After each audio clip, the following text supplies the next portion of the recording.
안녕하세요. 사연에 빠지다의 DJ 민영입니다. 오늘도 첫 번째 사연 시작하기 전에 구독과 좋아요 눌러주시고요. 그럼 오늘의 사연도 바로 시작해볼게요. 안녕하세요. 포항에 살고 있는 40대 아줌마입니다. 저는 어렸을 때는 꽤 잘 살아서 서울에 살다가 외국에서 살았어요. 하지만 부모님의 사업 실패로 할머니 댁인 포항으로 내려와 살게 됐어요. 포항에서 회사 생활을 하게 되고 거기서 남편을 만나 결혼을 하게 됐습니다. 시댁살이가 이렇게 힘든 줄은 몰랐습니다. 물론 시부모님들은 시간이 지나고 나니 괜찮아졌어요. 하지만 시누이들이 어찌나 저를 무시하던지 특히 첫째 시누이가 저를 그렇게 괴롭히더라고요. 그리고 동서들도 같이 저를 무시했습니다. 물론 처음부터 이렇게 힘든 건 아니었습니다. 처음 결혼 전에 제가 결혼을 잘했다고 생각했었죠. 결혼을 앞두고 시댁 부모님 댁에 갔는데 시부모님은 웃으며 저를 반겨줬습니다. 시누이도 저를 반겨주었고요. 앞서 말씀드렸던 것처럼 남편보다 제가 나이가 많아 걱정을 많이 했습니다. 그 당시 남편은 20대 후반이었고 저는 30대 중반이었거든요. 하지만 걱정과는 다르게 잘 왔다며 저보고 인상이 좋다며 반겨줬어요. 그리고 결혼 승낙을 받았습니다. 저를 보자마자 너무 예쁜 며느리가 들어왔다며 좋아해 주시더라고요. 그리고 1억은 시댁에서 도움을 줄 테니 잘 살아보라며 제게는 바라는 게 없다고 하시더라고요. 그래서 저는 너무 감사했습니다. 정말 시댁 부모님을 제 부모님처럼 모셔야겠다고 생각을 했습니다. 저를 받아주신 시댁 부모님이 너무 감사했거든요. 물론 어쩔 수 없을 수도 있을 거라고 생각은 했어요. 혼전 임신이라 어쩔 수 없이 결혼을 할 수밖에 없는 입장이기는 했거든요. 그래도 욕을 하기 마련인데 잘 대해주니 얼마나 좋은 시댁이라 생각을 하겠어요. 안 그런가요? 심지어 저는 부모님이 다 계시지 않았고 하나 있는 남동생도 외국에 있어 제게 남아있는 가족이라고는 없었거든요. 물론 남동생과 연락이 되지 않아 남아있는 가족이라고는 없었죠. 제 가족 이야기는 짧게 들려드릴게요. 어렸을 때 꽤 잘 살았다고 했잖아요. 어머니께서 잘 사는 집안이라 돈이 꽤 있었습니다. 아버지는 좋은 집안은 아니었지만 그 당시 개천에서 용났다고 할 수 있을 정도로 작은 동네에서 공부를 꽤나 잘하는 편이었습니다. 승승장구해 좋은 직장에 들어갈 수 있게 되었죠. 그리고는 주변 친구 대신 소개팅을 나갔는데 저희 어머니를 보게 된 거고요. 한눈에 반해 결혼에 꼴이 나게 됐죠. 처음에는 외할아버지가 많이 반대하셨다고 했지만 어머니가 저를 가지는 바람에 허락을 받았다고 했어요. 그래서 저는 외가 쪽에서는 거의 내놓은 자식이나 마찬가지였어요. 외할아버지는 저희에게 큰 집을 주셨고 아버지에게 회사를 물려주셨어요. 저희 어머니가 외동딸이라 아버지가 물려받게 되었죠. 그래서 어린 시절 굉장히 유복하게 자랐습니다.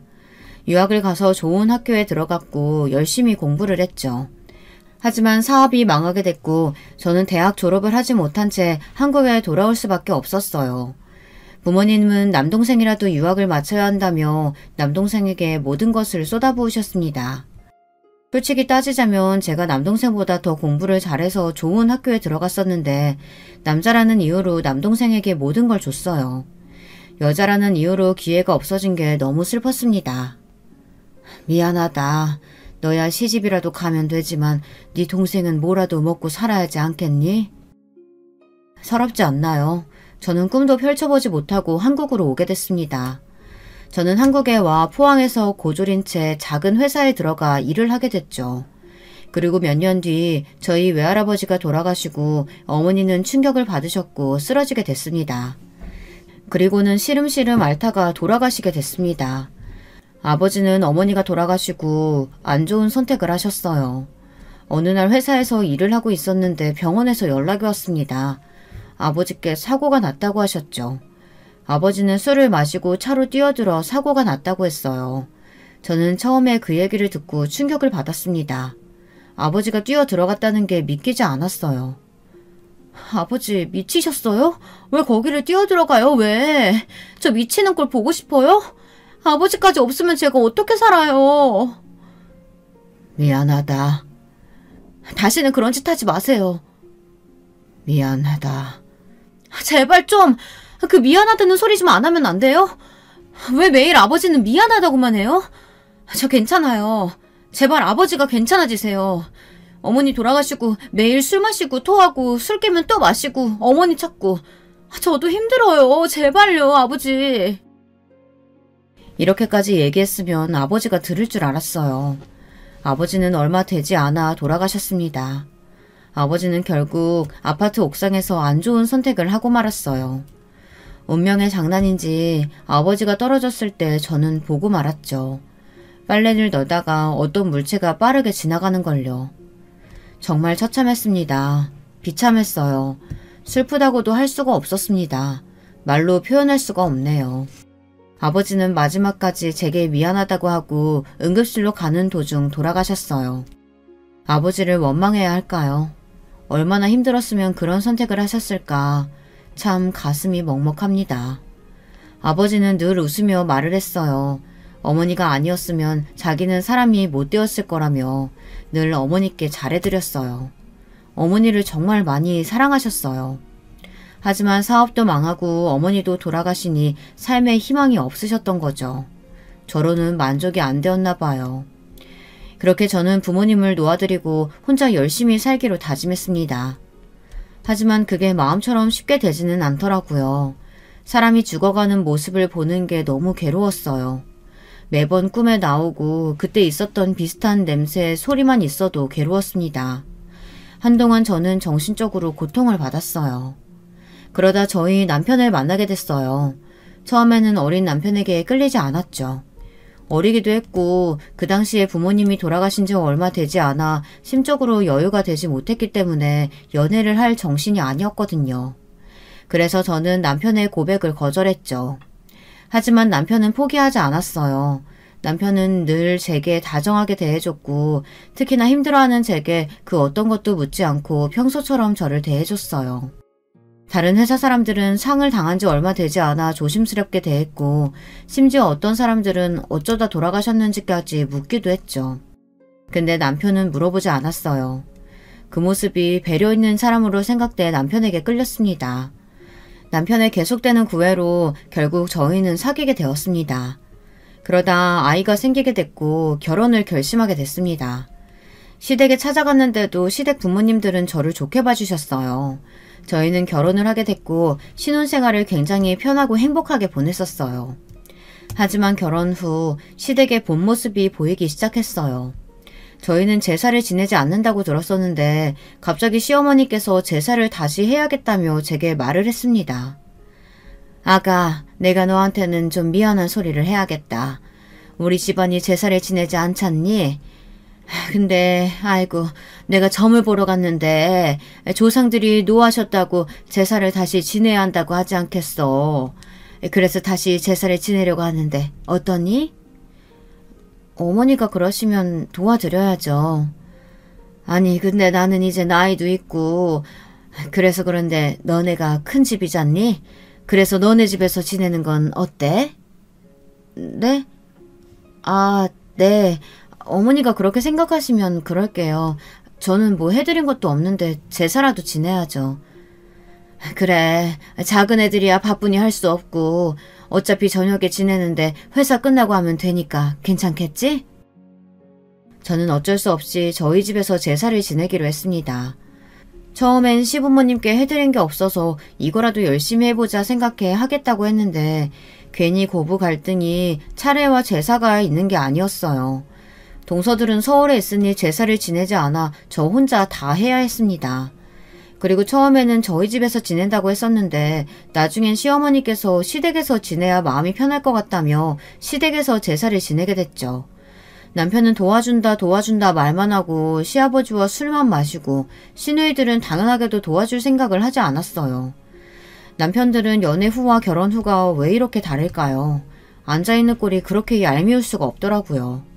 그리고 저희 집 제사를 지내는 것도 아닌데 왜 남편은 가만히 있고 제가 일을 해야 하는지 이해가 가지 않았습니다. 회사 끝내고 시댁으로 가서 음식하고 차례상 차리고 저녁 늦게 제사를 지내고 청소까지 하고 나와야 했어요. 임신을 하고 있는 상태라 더 힘들었죠. 입덧이 심할 때는 남편이 도와주긴 했지만 시어머니가 자기가 알아서 다 한다며 괜찮다고 거절을 하시더라고요. 그렇다고 시어머니가 도와주는 건 아니었습니다. 물론 시어머니도 일을 안 하는 건 아니었지만 끙끙 앓는 소리를 내시면서 힘들다고 말을 하는데 어쩌겠어요. 쉬라고 해야죠. 이상하게도 제가 몸이 정말 좋지 못할 때는 시어머니가 다 알아서 하고 시누이들도 도와주던데 제가 몸이 좀만 괜찮아도 힘들다며 알아 누우셨고 시누이들도 일하고 와서 힘들다며 쉬었어요.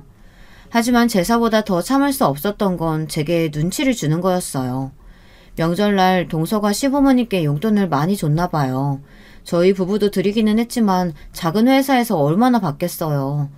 동선에는 다들 대기업에 다니고 있어 저희보다 벌이가 넉넉해서 더 많이 드릴 수밖에 없었죠.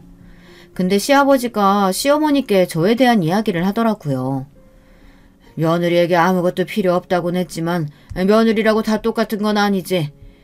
다 그렇게 얘기해도 이것저것 다 알아서들 하던데 큰 며느리가 돼서는 필요 없다고 하니 정말 달랑 몸 하나만 와가지고는. 아휴, 어찌 큰 며느리가 작은 며느리들보다 못할꼬. 시아버지는 제게 직접 말을 하지는 않았지만 저에게 들으라는 식으로 말을 했어요. 시어머니도 거기서 한마디를 하더라고요. 물론 제가 듣는다고 말은 하기는 했지만 속상하더라고요. 또 심지어 그때는 시누이들과 아주버님 동서들이 듣고 있었어요. 저는 부끄러워서 화장실로 도망갔고 조용히 눈물을 훔쳤습니다. 남편은 잠시 담배를 핀다고 나가 있어 그 상황을 알지 못해 있었던 일을 남편에게 말했고 남편은 시아버지 성격이 원래 좀 그렇다며 어쩔 수 없다고 조금만 참으라고 말했습니다. 그 다음날 시누이에게 전화가 왔어요. 네 형님, 무슨 일이세요? 올케 잘 지내지? 아니 아버지가 괜히 그런 소리 하셔서 올케 신경 쓸까봐 전화했지. 저는 처음에 시누이의 말을 듣고 괜히 고마웠습니다. 저를 걱정해서 전화를 주니 고맙더라고요. 근데 올케, 그래도 그렇지 아버지가 그런 소리 했다고 그런 식으로 보는 건 좀 아니라고 생각하는데. 네? 그게 무슨 소리예요? 제가 그런 식으로 보다뇨. 아니 제사하고 나서부터 어머니랑 아버지 막 안 좋게 보는 것 같더라고.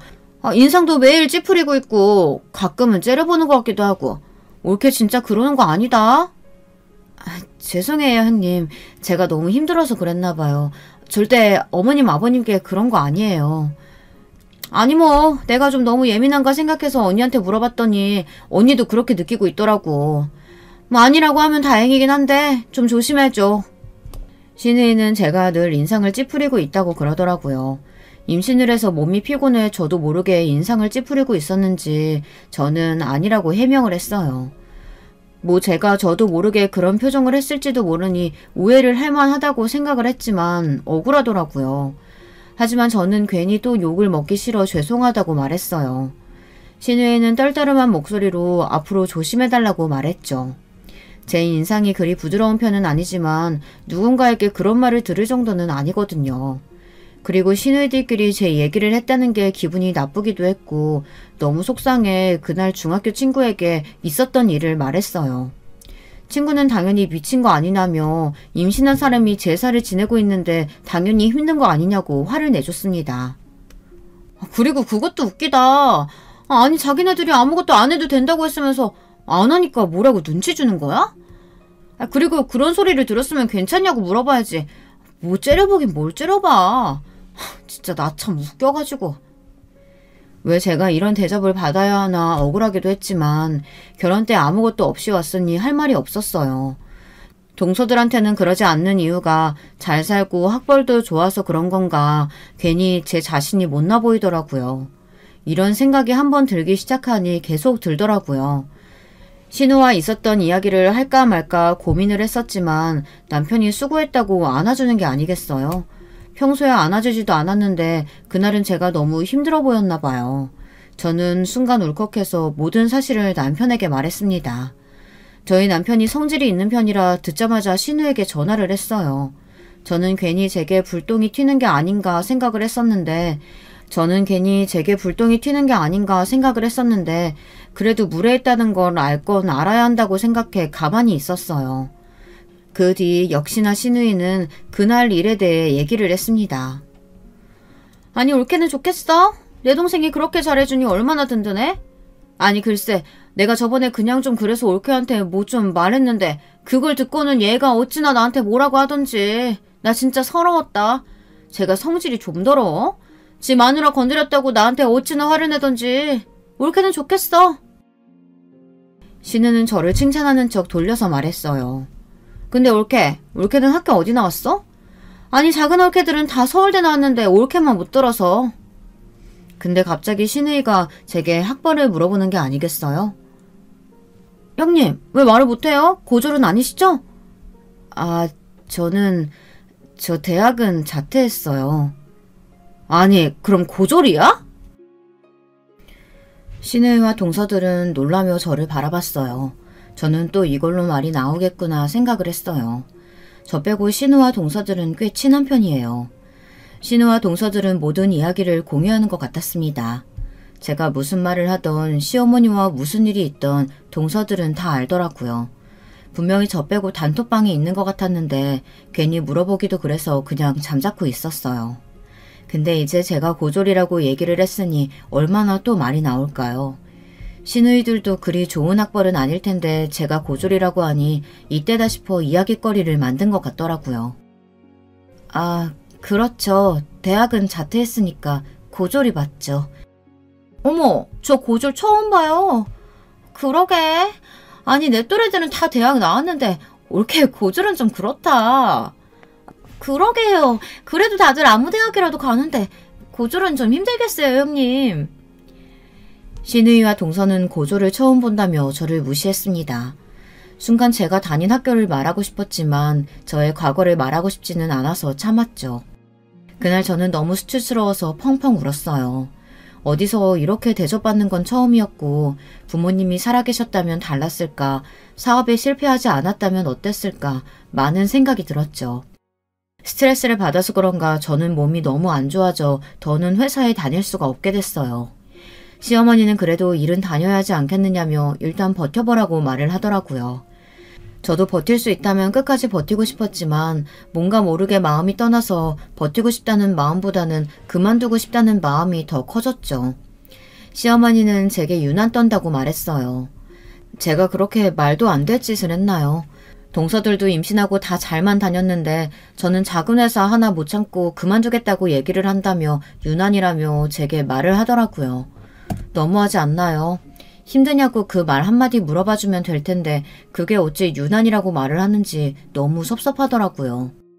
그리고 며칠 뒤 동서네가 포항에 결혼식이 있어 저희 집에서 자게 됐습니다.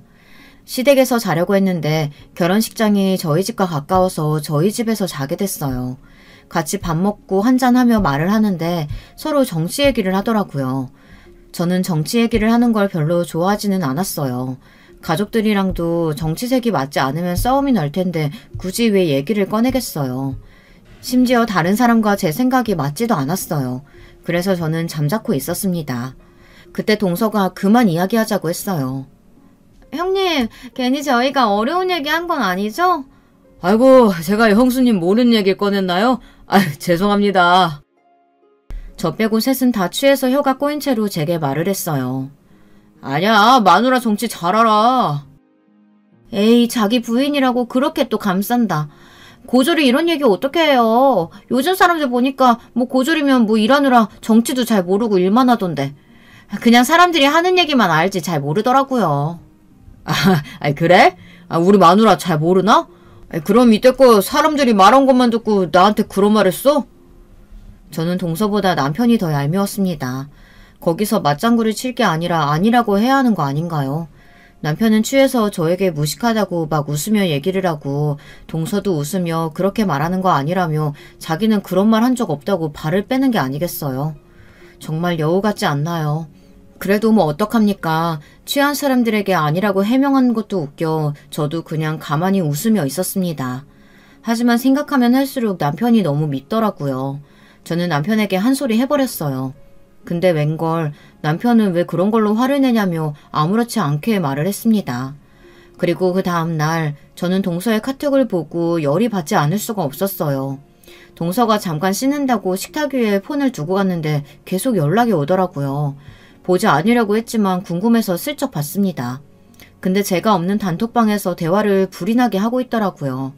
제가 없는 단톡방이 있는 건 지레 짐작으로 눈치채고 있었지만 제 눈으로 보니 더 할 말이 없더라고요. 더 화가 나는 건 제 욕을 하고 있지 않겠어요? 저는 이걸 남편에게 얘기했더니 자기가 말해보겠다며 저를 달래고는 그러니 왜 저보고 남의 폰을 봤냐고 물어보는 겁니다. 거기서 남의 폰을 봤다고 꾸중을 들어야 하는 일인가요? 너무 섭섭해서 그날 처음으로 크게 부부싸움을 했습니다. 남편은 제가 이해가 안 되고 저는 남편이 이해가 안 되고 저희는 일주일 동안 이야기를 하지 않았어요. 그 사이에 저는 일하는 게 점점 힘들어져 그만뒀습니다. 남편에게는 말은 안 했지만 회사 안에서도 제가 고졸이라 조금 무시를 당하는 경우가 종종 있었거든요. 하지만 새로운 시작을 하기에는 무서워 참고 다녔는데 동서들의 무시와 시부모의 무시로 저는 터질 대로 터져버렸어요. 그래서 미련 없이 회사를 그만둘 수 있었어요. 그날 시어머니께 전화가 왔었죠. 회사를 그만뒀다고? 네, 어머니. 곧 출산도 하고 이제는 제가 하고 싶었던 일을 해보려고요. 아니, 애들 뒷바라지하고 남편 뒷바라지해도 부족한데 하고 싶은 일을 한다고 일을 때려치우니? 시어머니는 저에게 소리쳤고 저는 묵묵히 시어머니의 잔소리를 들을 수밖에 없었어요. 저는 예전부터 제 회사를 갖는 게 목표였는데 뭐라도 제 힘으로 할 수 있는 일이 있었으면 좋겠다고 생각했거든요. 뭐가 좋을까 생각을 하다가 요식업 쪽으로 일을 하고 싶어 작은 식당을 열게 됐어요. 출산을 하고 몸이 좀 괜찮아지고 나서 바로 저는 식당을 차렸죠. 목표는 크게 사업을 열어서 밀키트를 만들어 판매하는 것이 제 목표였어요. 근데 웬걸 승승장구해서 제 사업이 크게 성공을 하고 말았죠. 밀키트까지는 판매하지 못했어요. 하지만 맛집으로 소문이 나서 더 크게 성장하게 됐습니다. 성공을 하니 시어머니도 저에 대한 태도가 달라졌어요. 물론 여전한 건 시누이와 동서들이긴 했지만요. 왜 이렇게 저를 못 잡아먹어서 안달일까요? 근데 정말 어처구니가 없는 사건이 일어나고 말았어요. 첫째 시누이가 이혼을 당하고 만 것입니다. 첫째 시누이가 늘 집안일도 안 해 매일 잔소리만 해 아주버님을 힘들게 하고 있다는 건 알고 있었지만 이혼을 할 정도는 아니라고 생각했거든요. 근데 훨씬 더 심했나 봅니다. 아주버님은 참지 못하고 이혼을 선언했고 결국 시누이는 이혼을 당하고 말았죠. 듣고 걱정보다는 통쾌했습니다.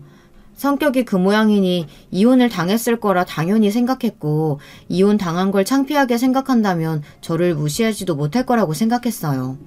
하지만 역시 이상한 사람은 자기가 뭐가 문제인지 모르나 봅니다. 시누이는 여전히 저를 무시하고 잔소리를 했어요.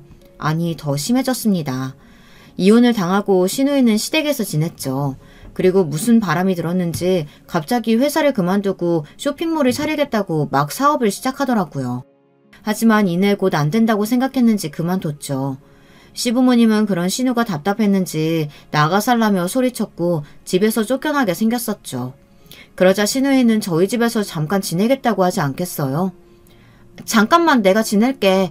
지금이야 할 일이 없고 엄마도 아빠도 나를 이렇게 한심하게 보지만 나 곧 성공해서 나갈 거야. 무슨 말도 안 되는 소리라는 거야. 누나가 왜 우리 집에서 지내? 안 돼. 다행히 남편이 안 된다고 말해주더라고요. 하지만 시어머니가 제게 부탁을 하더라고요. 그래, 요즘 장사는 잘 되고 있고? 네, 어머니, 무슨 일이세요? 아니, 다른 게 아니고 우리 정이가 좀 애가 자존심이 세서 어디 가서 일을 잘 못해. 야, 근데 여기서 계속 지내면 우리가 다 해주니 일은 안 할 것 같고 잠깐이라도 니네 집이라도 지내면 안 되나 싶어서. 안 그래도 형님이 저희한테 부탁을 했는데 남편이 거절을 해서요. 저는 남편이 거절을 안 했다면 저희 집에 살 거라는 생각만 해도 끔찍했습니다. 분명히 같이 살면 모든 일들을 동서들에게도 이야기할 거고 제 얘기를 안주거리가 되고 말 거니까요. 아니면 혹시 니네 가게에 사람은 안 필요하니? 가게라도 좀 일을 하게 하면 안 될까? 알겠어요. 우선 형님하고 잘 얘기해 볼게요. 신우는 시어머니의 부탁으로 저희 가게에서 일을 하게 됐습니다. 안 할 줄 알았는데 자기도 일을 안 하니 눈치가 보였나 봐요. 바로 하겠다고 했죠. 하지만 신우는 역시 일머리가 없었어요. 서빙도 요리도 응대도 뭐 하나 제대로 할 줄 아는 게 없었죠. 하지만 시어머니의 부탁이니 그냥 자를 수도 없었어요. 그래도 신우이는 조금씩 적응을 해나갔습니다. 하지만 제 버릇해 못 준다고 신우의 성격은 여전했어요. 회식날 신우는 직원들에게 무례하게 대했죠. 아니 근데 다들 학교는 어디 나왔어? 포항이면 다 알 텐데. 신우의 속셈은 뻔했어요. 제 학벌을 이야기하고 싶어서 그런 이야기를 꺼낸 거였죠. 직원들은 서로 자기가 나온 학교 이야기를 했답니다. 근데 왜 대학은 얘기 안 할까? 왜? 다들 그럼 고등학교까지만 졸업하고 못 나왔어? 제가 있는 직원들은 거의 고졸이었어요. 저처럼 사정이 있어서 대학을 못 나온 사람이거나 생계 때문에 어쩔 수 없이 어렸을 때부터 일하는 사람이 많았죠. 사장이 고졸이라 어쩔 수가 없나? 얘가 또 고졸이라고 대졸 사람 쓰기는 그랬나 봐요. 어머, 난 이렇게 고졸인 사람이 많이 있는 것도 처음 보네. 내가 제일 높은 학력이야. 그래요. 신우가 제일 높은 학력이 되었죠. 그럼 뭐합니까? 일머리는 제일 없는데. 회사를 다녔어도 분명 신우는 욕을 많이 먹었을 거라고 생각이 들 정도로 일머리가 없었어요. 그냥 딱 보면 일을 어떻게 하는지 알잖아요.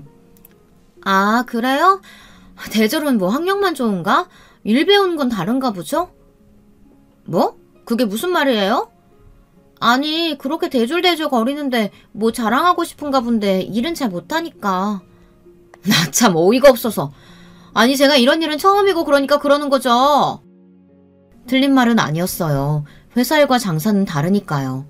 하지만 일 처리를 어떻게 하느냐는 보이니 제가 일머리가 없다고 했죠. 주방에서 일하는 직원들은 회사 일도 해본 사람들이라 더 잘 알았던 거고 참지 못하고 저 대신 말을 해준 거였죠. 속이 다 시원했습니다. 그리고 시아버지 생신 때 저는 용돈을 두둑히 드릴 수 있게 됐죠. 시부모님은 고맙다며 그 전과 다르게 앉아서 과일이라도 먹으라고 했어요. 시누이 애들에게 모든 것을 다 시켰죠. 저는 눈치가 보여 돕긴 도왔습니다. 그리고 작은 방에 들어가 TV를 보고 쉬고 있는데 동서가 들어오는 거예요. 그리고는 신우도 들어와 같이 쉬었습니다. 그때 동서가 저희 직원 이야기를 꺼내는 게 아니겠어요? 형님은 직원들 학력은 다 안 보시는 거예요? 아니 얘기 들었는데 학력은 안 보는 것 같다고 말씀드려서 좀 신기하더라고요. 장사하는 사람들은 다 그런가? 신우가 또 동서에게 얘기를 한 거죠. 저를 무시하는 건 참을 수 있겠는데 직원들까지 무시하니 참을 수가 없더라고요. 동서, 학력도 물론 중요하지만 사람 됨됨이가 가장 중요하지 않겠어? 그리고 나 봐봐. 나 고졸인데도 성공해서 살고 있잖아. 그리고 대졸도 거기서 거기인 사람 많고 가고 싶어도 어쩔 수 없이 못 간 사람도 있어. 아니 뭐 저도 알고 있죠. 제가 뭐라고 한 것도 아닌데 왜 화를 내세요? 동서는 제가 이렇게 말한 건 처음이라 당황하는 눈치였습니다. 그 이후로는 아무 말도 못하더라고요. 어느 날 한 직원이 제게 물었어요. 사장님은 어떻게 이렇게 장사를 잘하세요? 어릴 때부터 장사를 좀 하셨어요? 아니, 그냥 부모님이 사업을 좀 하셨어. 음식관에서 좀 크게 하셨는데 그걸 보고 자라서 그런가. 어떻게 장사를 해야 하는지 보이더라고. 아, 그래요? 그럼 근데 사장님 잘 사셨으면 대학에 가실 수 있는 거 아니었어요? 사장님 꽤 똑똑하신 것 같았는데. 사장님 그거 아세요? 사장님한테서는 뭔가 모르는 기품과 뭐라고 해야 되지? 모르겠어요. 뭔가 우아하면서 사람이 똑똑해 보여요. 그래? 나는 딱히 그런 모습 보여준 적이 없는데. 그래도 그런 말 들으니 기분은 좋네. 내가 대학을 못 나와서 그렇지 좋은 곳에 가기는 했지. 사업만 망하지 않았으면 졸업도 했을 거고. 그래서 말씀 안 해주실 거예요? 하버드. 직원은 놀랐습니다. 놀란만도 하죠. 저는 하버드에 다니다 자퇴를 했습니다. 그래서 동서들이 서울대 나왔다 했을 때도 그리 크게 놀라지 않았죠.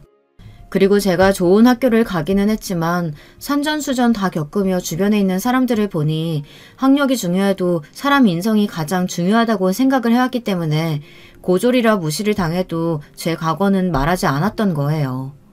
그 주변에서 듣고 있었던 직원들은 다 놀라했어요. 하버드생은 처음 본다며 왜 그때 말하지 않았느냐고 답답해 하더라고요. 저는 그냥 별로 말하고 싶지 않다며 조용히 넘어가자고 말했죠. 제가 하버드를 다녔다는 사실은 남편도 모르니까요.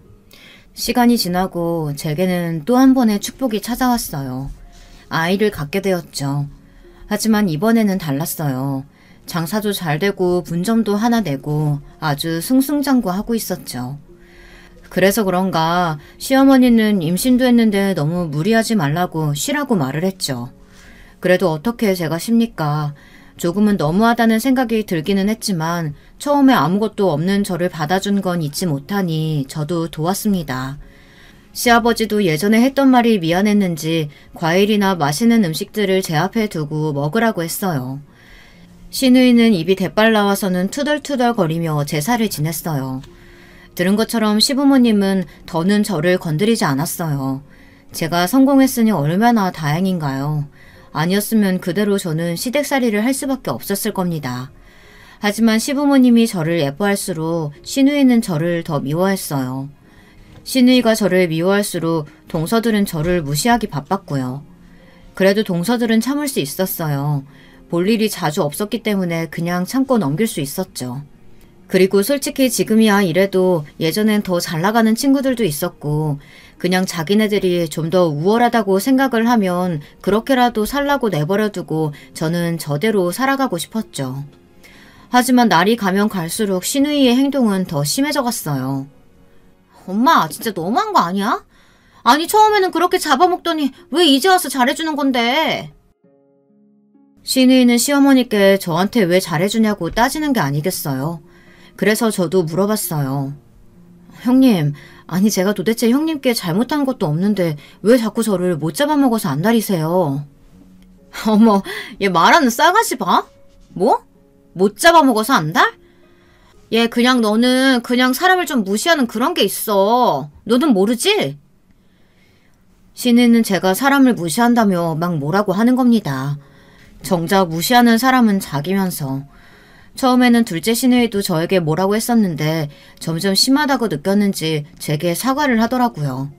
하지만 첫째 시누이는 자신의 잘못을 모르고 더 심하게 행동을 하고 더 심하게 무시를 하는데 누가 누구 보고 무시를 한다고 하는지 저는 참지 못하고 대꾸를 했습니다. 형님, 누가 누구 보고 무시를 한다는 거예요? 심한 거 모르세요? 그래도 작은 형님은 제게 사과라도 했지. 형님은 자기가 뭘 잘못한지도 모르고 저한테 왜 그러세요? 뭐? 너 말 다 했니? 왜요? 동서한테 제 얘기 이것저것 다 하고 잔소리는 잔소리대로 일하다 실수하면 다 남 탓. 그리고 제가 뭐라고 하면 동서한테 욕하고 성격이 그러니까 이혼이나 당하죠. 저는 그 말을 해서는 안 될 말을 하고 말았어요. 그때 저는 뺨을 맞고 말았죠. 시어머니에게요. 너는 성공했다고 오냐오냐 해주니까 아주 우습지? 저는 뺨을 맞은 것도 충격인데 시어머니에게 맞으니 너무 놀랐습니다. 시누이는 놀라지도 않고 고소하다는 식으로 웃고 있더라고요.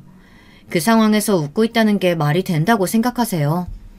그러고는 시누이는 억울하다며 자기는 욕을 한 적이 없다고 악어의 눈물을 짜내듯 울더라고요. 저는 그 자리에서 뛰어나갔습니다. 하필이면 만삭일 때라 몸이 무거워 제대로 뛰지도 못하고 서러워서 집에 나와 간 곳은 계단이었어요. 그리고 그 다음날 당연히 신우는 그 사건이 있었으니 안 왔을 거라고 생각했는데 나왔더라고요. 뻔뻔하게 웃으면서요 제게 말을 걸었습니다. 어제 일은 내가 사과 안 받을게. 뭐 나도 잘한 건 없으니까 우리 그냥 넘기자. 어이가 없었습니다. 신우는 오히려 사과는 됐다며 제게 말하더라고요. 그리고는 일을 하는데 화가 머리끝까지 났었죠. 그래서 저는 일을 안 나와도 된다고 말했어요. 뭐? 아니 잠깐만, 어이가 없네? 지금 화낼 사람이 누군데? 너 화나서 막 사람 잘라도 되는 거야? 신이는 그 자리에서 앞치마를 벗고 가게를 나갔어요. 몇 시간 뒤 시어머니께 연락이 왔습니다. 처음에는 받지 않았어요. 하지만 계속 전화가 와서 어쩔 수 없이 받았죠. 그래, 뺨은 괜찮니? 네. 미안하다. 내가 화가 나서 흥분을 좀 했다. 그래도 애를 이런 식으로 잘라버리면 어떡하니? 어머님, 저도 많이 참았어요. 시어머니는 아무 말도 하지 않으시다 한마디 꺼냈어요. 그래도 참아야지. 저는 더는 할 말이 없어 끊었습니다. 참아야지. 그래도 참아야지가 맞다고 보시나요? 제가 더 얼마나 참아야 할까요? 저는 남편에게 이 사실을 다 말했어요. 남편도 어느 정도 짐작은 하고 있더라고요. 뺨이 부어서 왔는데 당연히 이상하다고 생각했겠죠. 하지만 제가 말할 때까지 기다렸고 제가 모든 사실을 말하자 남편은 바로 시댁으로 갔어요. 당연히 저는 가지 않았고요. 남편이 뭐라고 했는지는 모르겠지만 그 이후로 신우이에게 연락이 왔습니다. 네, 형님. 올케, 내가 미안. 잘못했어. 신우이는 억지로 사과하는 것 같아 보였지만 저는 사과를 받았어요. 그리고는 신우가 일 나가면 안 되느냐고 물어보더라고요. 아마도 일이 아니었음 사과는 하지 않았겠죠. 저는 고민을 많이 했어요. 그래도 같이 일을 해야 할지 아니면 잘라야 할지. 그래도 시어머니의 부탁이었으니 들어주기로 했습니다. 또 저는 후회할 짓을 선택한 거지만 그래도 남편 누나이기도 하니 어쩌겠어요. 다 덮고 가는 거라 생각하고 같이 일을 하기 시작했어요. 그 사건이 있는 이후 정신을 좀 차렸는지 전보다는 많이 심하게 대하지는 않았습니다. 시간이 지나고 저는 출산을 하게 됐고 잠깐 일을 쉬게 됐죠. 신은 중간중간 가게를 찾아갔는데 다들 신우 욕을 하기 바빴어요. 신우가 마음대로 일하고 자기가 사장인 것처럼 행동을 한다고 했어요. 그리고 직원들에게 막말을 한다고 했어요. 그 말을 들으니 더는 신우와 함께 일을 할 수 없겠다는 생각이 들었죠. 저는 바로 시어머니에게 전화를 했어요. 어머니, 제가 형님 행동 때문에 많이 참는다는 거 알고 계시죠?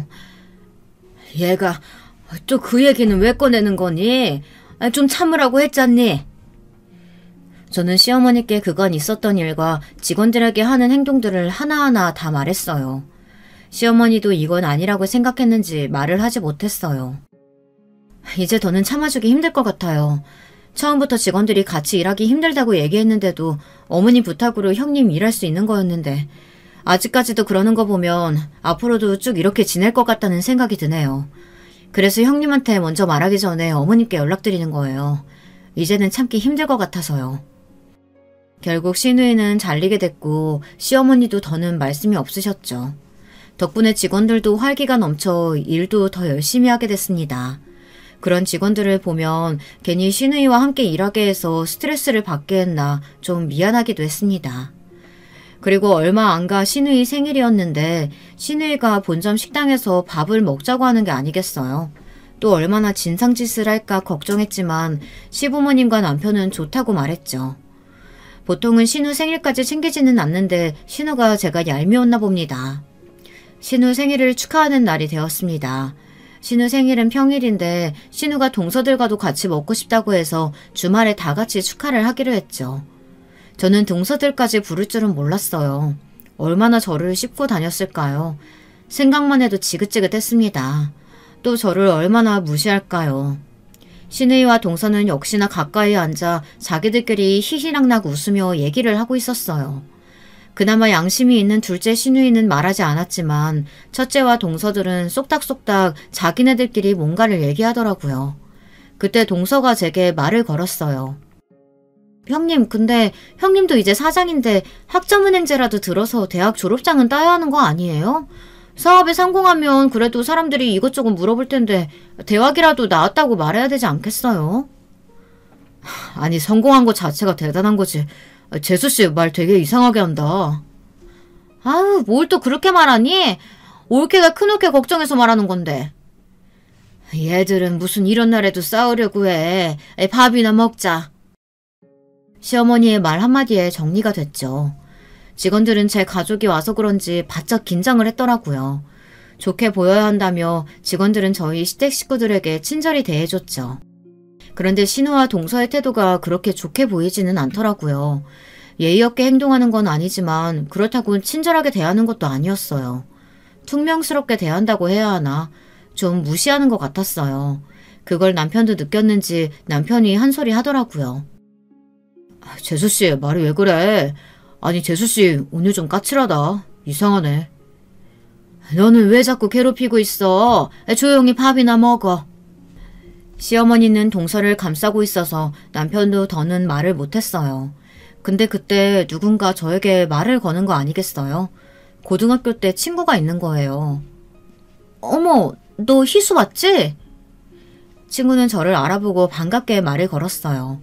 저도 반갑기는 했지만 여기서 고등학교 친구를 볼 줄은 몰랐었죠. 괜히 불편하기는 했지만 저도 반갑게 인사를 해줬어요. 안녕. 오랜만이다. 어떻게 여기서 본대? 한국엔 아예 들어온 거야? 신기하다 얘. 친구는 잠깐 한국 여행을 하러 왔다고 했어요. 친구 남편이 저희 가게 음식을 꼭 먹어보고 싶다고 해서 여기까지 오게 된 거죠. 안녕하세요. 근데 여기 사장님 아니세요? 친구 남편은 저를 어떻게 알아봤는지 저를 알고 있더라고요. 네. 어떻게 아셨어요? 얘도 모를 텐데. 친구가 여기에 왔었는데 맛있다면서 사장님이랑 찍은 사진을 보여줬었어요. 혹시 기억나세요? 그 갈색 곱슬머리에 키 엄청 큰 외국인이 사진 찍자고 한 적 없으세요? 기억이 안 날 수가 없었어요. 예전에 한번 외국인이 너무 맛있다며 제게 감동을 받았다고 하고 사진을 같이 찍자고 했었거든요. 근데 그게 친구 남편의 친구라니 참 인연이라는 게 어떻게 만날지 모르겠더라고요. 그리고 그때 직원들이 저보고 영어 쓰는 거 처음 본다면서 영어 엄청 잘한다고 다들 저를 보며 대단하다고 치켜 세워줬는데 당연한 일이 그때는 얼마나 제 자존감을 높여주던지 그날 일은 잊을 수가 없었죠. 근데 그때 신우이가 제 친구한테 말을 걸었어요. 안녕하세요. 저희 올케 잘 아시나 봐요? 저희 올케 친구? 네, 안녕하세요. 고등학교 친구예요. 어머, 형님 학교 다닐 때 어땠어요? 무슨 고등학교 나오셨대? 뭐 어디 여상? 네? 그 친구는 저희 집이 망한 걸 알고 있었기 때문에 말을 함부로 하지 않았어요. 여상이라고 듣자마자 저를 쳐다보더라고요. 저는 친구를 보며 말하지 말라고 고개를 저었고 친구는 바쁘다면서 그냥 갔어요. 아니 왜 말을 하다가 말아? 뭐 좀 부끄러운가? 괜찮은데. 여기 뭐 학벌이 중요한 것도 아니고 안 그래? 아니 그래도 학벌이 중요하기는 하죠. 요즘 세상에 대학 안 나온 사람이 어딨다고. 그런가? 자기는 서울대 출신이라 그래. 솔직히 거기서 거기인 대학 나온 사람도 많잖아. 그래도 뭐 고졸보다는 나은가? 아무래도 그렇죠. 솔직하게 말하면 저는 고졸은 무식해서 사람 취급도 안 하고 싶어요. 신우와 동서들은 저를 보며 말을 하기 시작했어요. 저는 포기했죠. 어디 한번 더 얘기해봐라 도 닦는 기분으로 모든 말을 흘려들었습니다.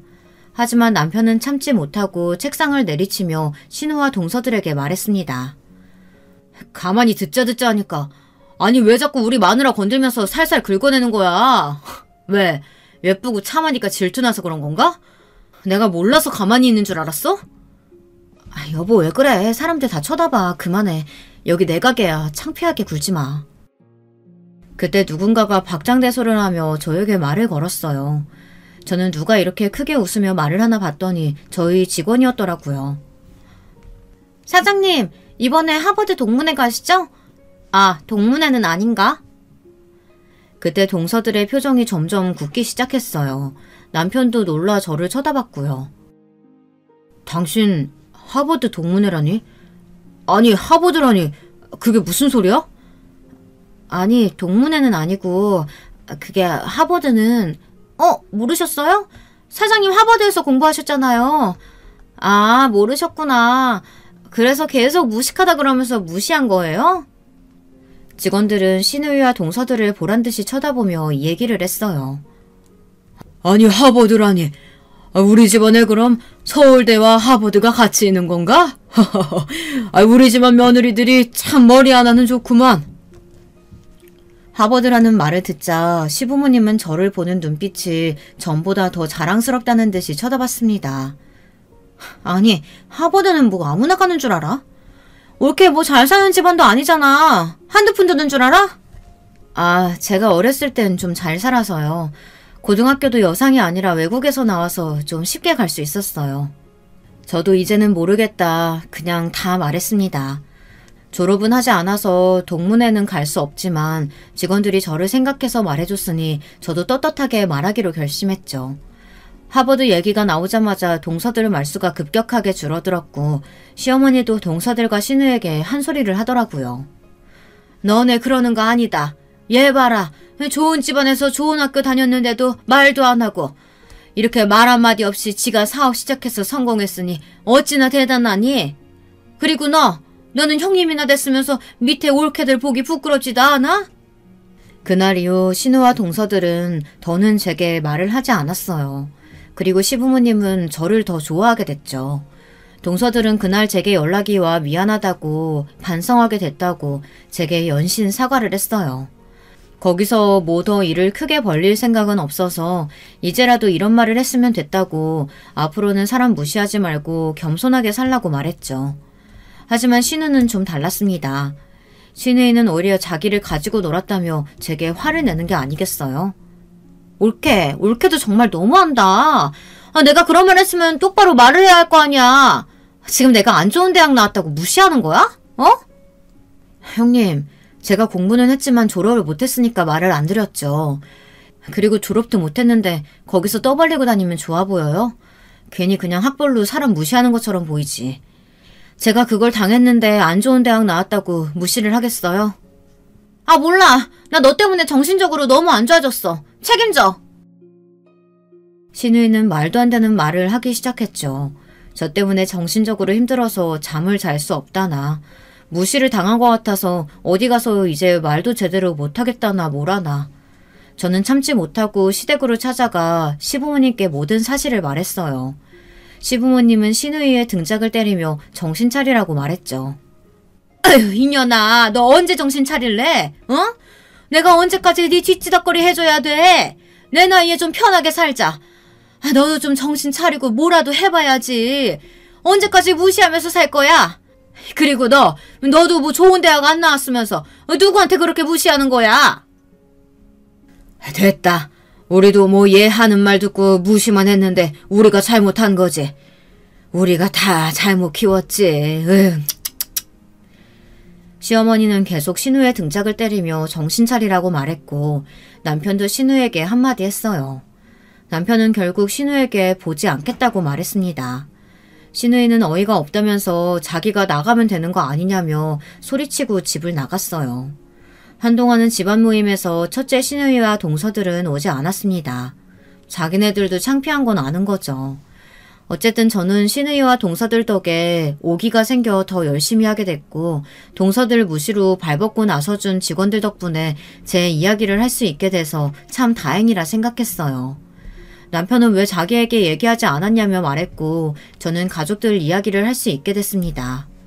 그리고 또 정말 다행인 건 제 남동생과 연락이 닿았다는 겁니다. 가족 모임 때 만났던 친구 기억하시죠? 그 친구가 제 동생과의 연락을 주고받고 있는데 제 얘기를 했더니 연락이 왔더라고요.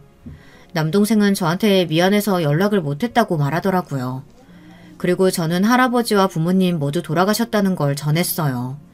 그 말을 듣고 남동생은 바로 한국으로 왔어요. 오랜만에 보는 남동생은 주름이 늘었고 머리가 조금 벗겨졌더라고요. 하지만 어렸을 때 얼굴은 조금 남아있었습니다. 동생을 보자마자 눈물이 났습니다. 그리고 부모님 얘기를 하며 둘은 부둥켜 안고 울었어요. 동생은 부모님께 너무 죄송하다고 했어요. 너무 죄송해서 연락을 못 드렸다고, 성공하면 연락을 해야지 다짐했는데 너무 늦어버렸다고 했죠. 그래도 저는 동생과 연락을 할 수 있다는 게 다행이었습니다. 하나 남은 가족과 연락을 할 수 있는 게 감사했어요. 시부모님께도 사랑을 받고 신우와도 연락을 끊을 수 있게 돼서 참 편하게 살고 있습니다. 동서들이야 이제는 저를 무시하지 않고 저를 보면 깍듯하게 대하더라고요. 그 꼴이 어찌나 웃기던지. 하지만 저도 착하게 굴 생각은 없어져서 윗사람 노릇을 좀 하고 있습니다. 그래도 시부모님은 저를 좋아하셔서 상관이 없었어요. 오히려 좀 더 잡으라고 제게 말을 할 정도니까요. 그래도 제가 이렇게 성공할 수 있었던 건 제 부모님 덕분이죠. 부모님이 늘 겸손하게 살라고 하셨고 아버지는 종종 사업을 알려주면서 장사하는 법을 알려주셔서 제가 지금 이렇게 잘 살 수 있는 거라고 생각합니다. 이 글을 쓰는 날 유독 더 부모님이 보고 싶네요. 마지막으로 부모님께 하고 싶은 말을 끝으로 이 글을 마치겠습니다. 어머니, 아버지, 부디 하늘에서는 평안하게 잘 지내셨으면 좋겠습니다. 저는 이제 남동생과 연락하며 잘 지내고 있어요. 늘 감사한 마음 가지고 살고 있으니 잘 지켜봐 주셨으면 좋겠네요. 사랑해요. 제 글 읽어주셔서 감사합니다. 여러분 모두 행복한 하루 보내세요.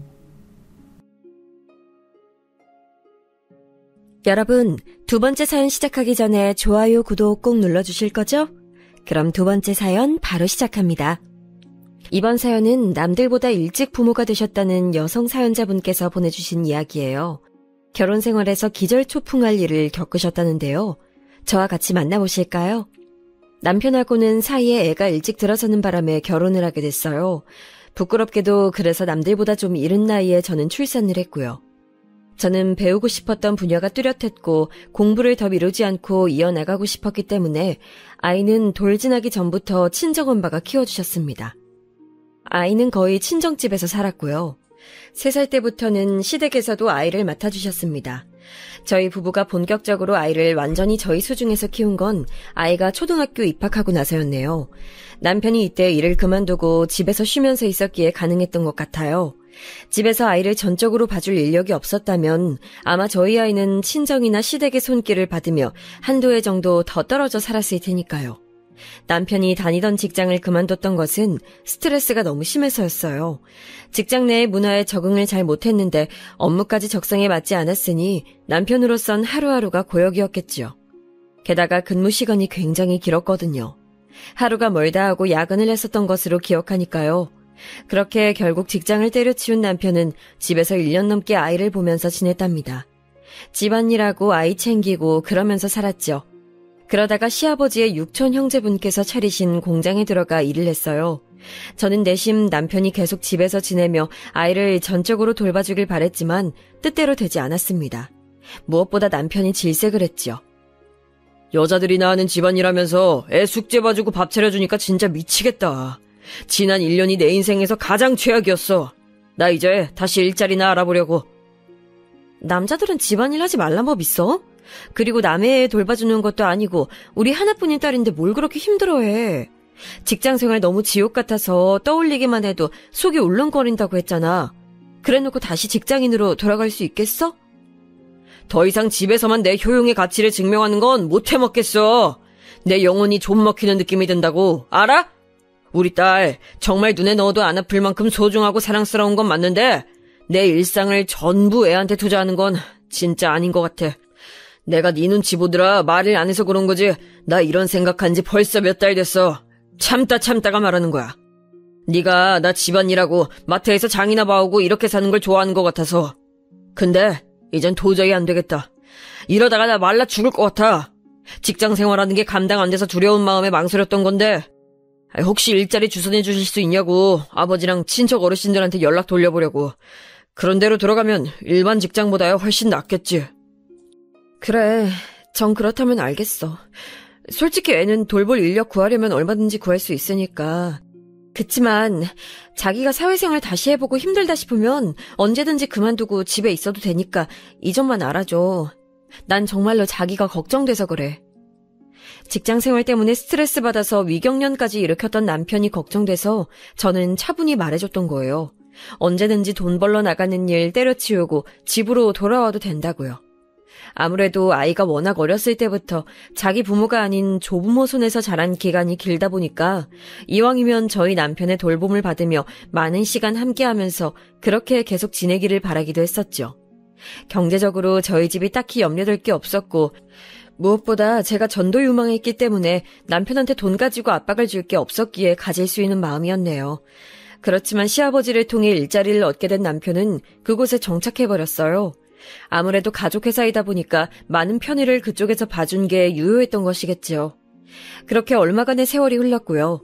저희 아이가 중학교 올라가고 나서부터 부부관계가 살짝 삐그덕거리기 시작했어요. 그 시기가 어떤 시점이었는가 하면 저는 이제 저의 자리를 완연히 잡아서 안정적으로 일상을 나고 있던 때였고요. 남편 역시도 그 공장에서 자기 역할을 딱 고정하고 일을 하고 있었으며 아이는 자기 주관이 강해지는 사춘기에 돌입한 때였지요. 어떻게 보자면 저희 집은 딱 알맞은 궤도에 올라서 이제 평탄한 모습으로 계속 세월과 함께 익어가는 과정만 남은 것이었어요.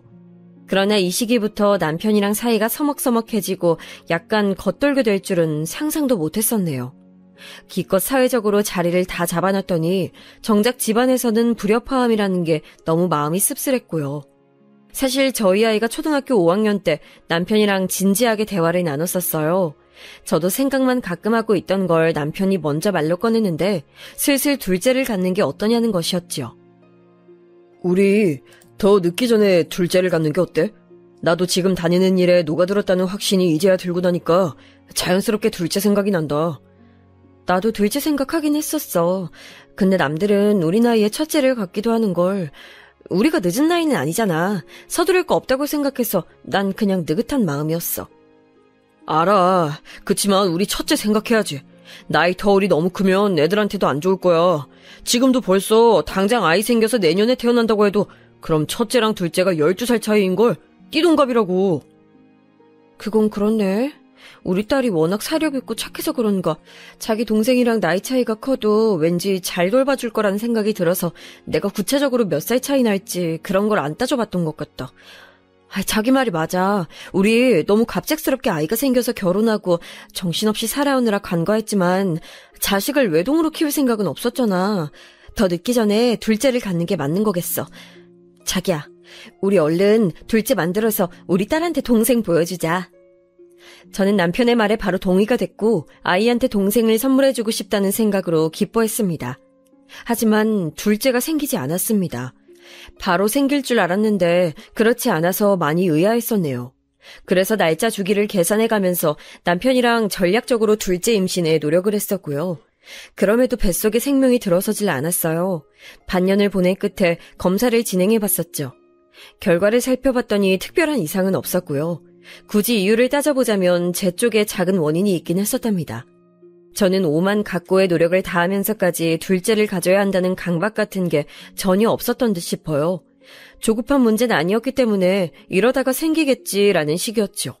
하지만 남편은 그렇지 않았던 걸까요? 지금에 와서도 모르겠어요. 그 시기에 남편이 무슨 생각을 하고 있었는지. 남편은 소모적인 말을 잘도 하면서 정작 중요한 말은 자기 속에 꾹꾹 눌러 담았다가 끝에 가서야 간신히 말을 해주는 타입이었죠. 그렇기에 남편이 직접적으로 말을 하지 않으면 저는 알 도리가 없었어요. 그리고 저는 타고나기를 다른 사람한테 지대한 관심이 없는 편이에요. 그런 쪽으로 살짝 둔감하기도 하고요. 그렇기에 남편이랑 제가 성격적으로 좋은 궁합은 아니었다고 생각해요. 남편은 누군가 끊임없이 뭘 물어봐주고 그 마음을 어루만져줘야 하고 기분을 달래줘야 하는데 저는 전혀 그렇게 해주는 사람이 아니었으니까요. 물론 이러한 사실도 그 당시엔 잘 알지 못했고 시간이 흐르고 나서 제가 자연스레 깨닫게 된 것들이랍니다.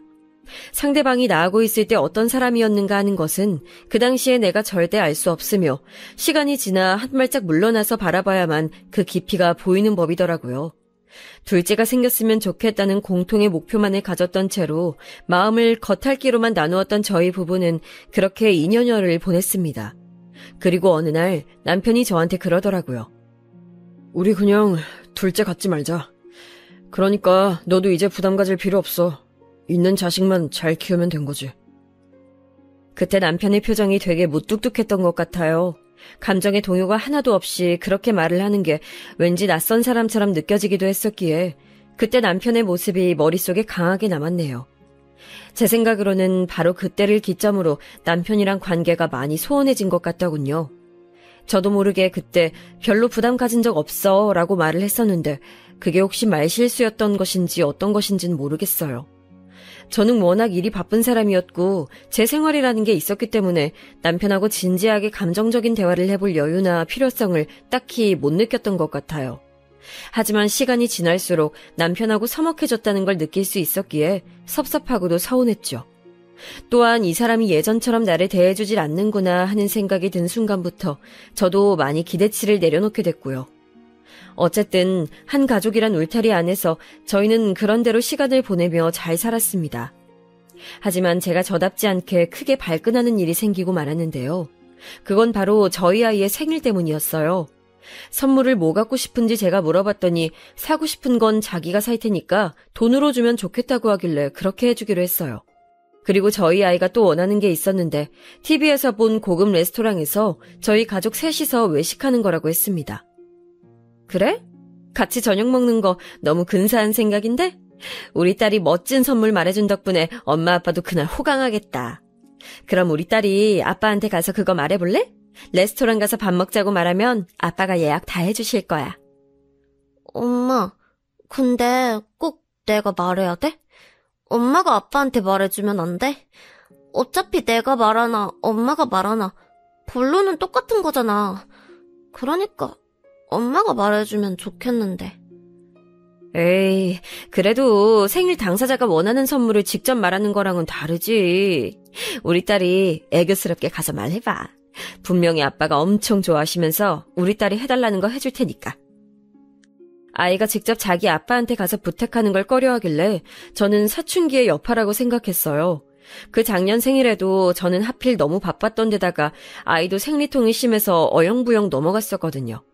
그래서 올해는 제대로 챙겨주고 넘어가야 하는 때이니만큼 남편이 흔쾌히 응해줄 것이라고 믿었고요. 하지만 이게 웬일인가요? 저 일하고 있는데 아이한테서 카톡이 왔어요.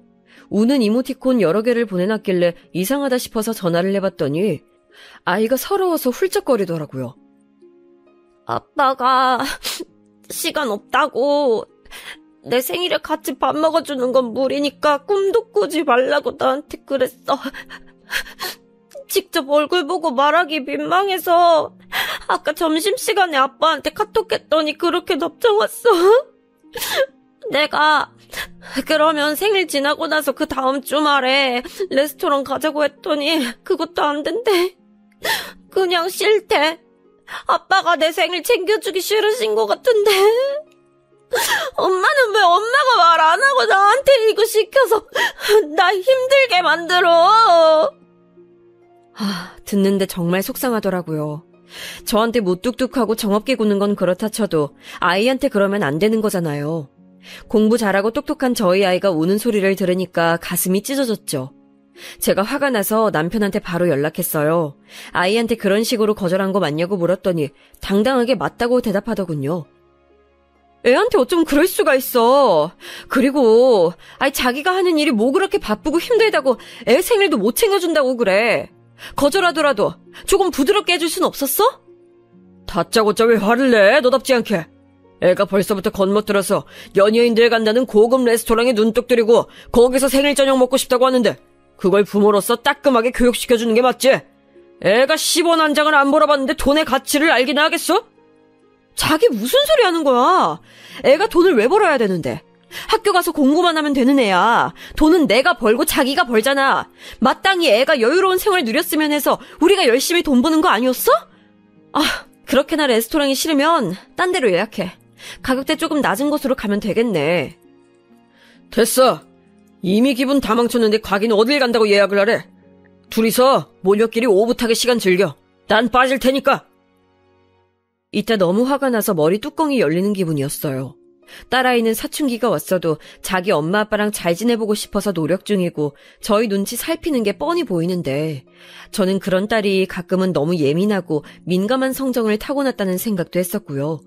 굳이 저렇게 자기 부모 눈치 보고 분위기 살필 필요까지 있나 싶어서요.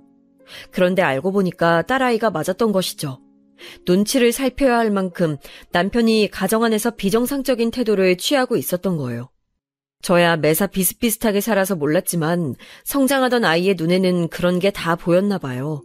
자기 아빠가 자기한테 깊은 애정이나 관심이 없다는 것도 본능적으로 감지하고 있었던 걸지도 모르겠어요. 결국 아이 생일날 저랑 둘이서 저녁을 먹었고요. 실컷 쇼핑도 시켜줬어요. 기뻐하던 아이가 제 입에서 남편 얘기가 나오니까 금세 주눅드는 게 보였죠. 다음엔 아빠도 꼭 불러서 우리가 쇼핑 기사로 부려먹자. 알았지 우리 딸? 엄마가 앞으론 아빠가 우리 딸한테 시간 많이 낼 수 있도록 만들어 볼게. 아니야 엄마 그러지 마. 나 때문에 혹시라도 엄마랑 아빠 싸우게 될까 봐. 나는 그게 걱정되고 싫어. 아빠보단 엄마가 돈도 많이 벌고 더 바쁜 것 같은데 나한테 시간을 내주는 건 아빠가 아니라 엄마잖아. 이게 뭘 의미하는지 나도 알아? 모르는 나이 아니야. 너무 속상했네요. 그 이후로는 남편이 어떻게 행동하는지 유심히 관찰하게 됐던 것 같아요. 저는 원래 일상이 철저히 제 중심이었고 아이의 안위가 우선이었다면 좀 더 이제 포괄적으로 집안을 둘러보게 된 거였죠. 참고로 저희 집엔 일하시는 아주머니가 한 분 계셨기 때문에 웬만한 집안일은 그분이 다 하셨네요. 남편이 어떠한가 지켜봤더니 저한테 하는 표정이나 말투가 늘 시큰둥했어요. 그러다가 제가 잔소리라도 시작할라 치면 귀찮다는 듯이 고개를 휙 돌려버렸고 그도 아니면 대놓고 아예 눈을 감아버리는 식이었죠. 저하고는 소통을 안 하려고 드는 사람처럼요. 그리고 아이한텐 정말로 무관심했습니다. 아이가 학교에서 시험 성적표 나온 게 만족스럽다면서 자랑을 했던 날 저는 뛸 듯이 기뻐서 칭찬 세례를 퍼부었고 용돈을 주겠다고 했지만 옆에서 남편은 하나도 안 기쁘다는 얼굴로 잘했네 딱 한마디 하고 말더군요. 그러자 아이가 침울해하는 게 보였고요. 제가 어이가 없어서 남편한테 물어봤어요. 왜 아이한테 그따위로 구냐고요. 애 아버지가 돼서 그렇게 행동하는 게 정말 합당하냐고 생각하냐 물어봤더니 남편의 대답이 가관이었습니다. 아, 내가 예전에 혼자 애 키우면서 집안일 했던 시절 다 잊어버렸어? 나 혼자서 하루 24시간 애 상대하면서 보냈었잖아. 그때 너무 질려버렸나 봐. 그런 앙금이 남아있어서 그런지 우리 딸인데도 솔직히 애틋한 정은 안 생기네. 미친 거 아닌가요?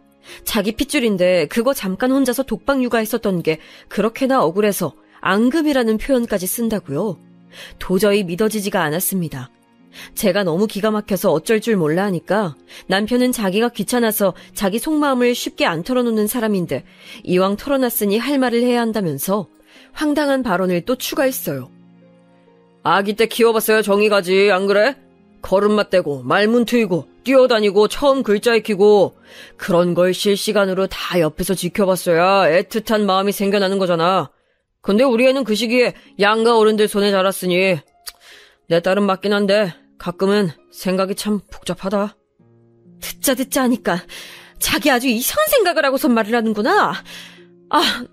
아니 거기까진 내가 이해 안 돼도 그렇다고 쳐볼게. 근데 오늘처럼 애가 학교에서 성적 잘 받아왔다고 그거 자랑하는데 찬물을 끼얹는 건 도대체 왜 그러는 거야? 빈말이나마 칭찬해주고 응원해줄 수 있는 거잖아. 이건 성의의 문제라고.